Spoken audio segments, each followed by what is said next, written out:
Целта на политическа партия Република БГ е да възстанови тази държавност, която са ни завещали нашите предци. Това каза при откриването на офис на партията във Варна нейният председател Георги Василев. Официалното откриване се състоя на 15 август.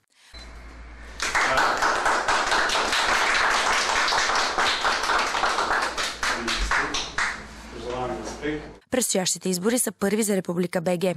Председателят на партията подчерта, че вече са готови с политическа програма и подготвени кадри, с които успешно влизайки във властта чрез парламентарните избори, Република БГ ще даде своя принос за развитието на България.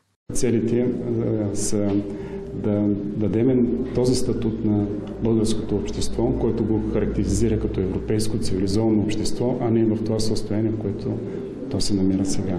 Ние сме формация, която е против цялото статукво, допълни Василев. Решително заявявам, че няма да се коалираме. За нас влизането във властта не е самоцел.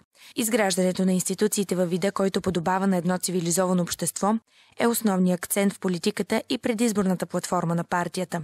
Кандидатите за водач на листата във Варна са много. Председателят Георги Василев подчерта, че за Република БГ селекцията на кандидати е много важна. Главното, което се водим в избора, е да отговаря на три основни критерия.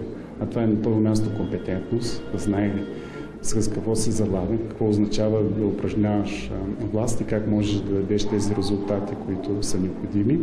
Второто, да е съпричастен, т.е. той да познава и да е част от желанието на всички да решават проблемите на обществото, а не да прави лична кариера или да чувства властта като лична изява.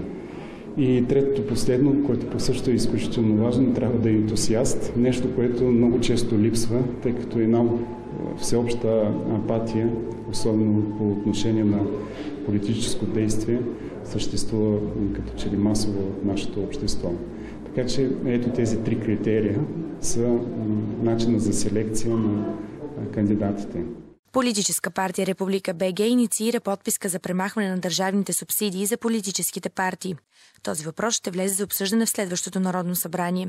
Независимо дали ще бъде участник в състава му, за Република БГ това е много важна политическа акция. Ако сме представени в парламента, представителите на Република БГ ще участват активно в обсъждането и налагането на позицията за премахването на партийните субсидии, като изкривяващи, силно деформиращи политическата среда в България.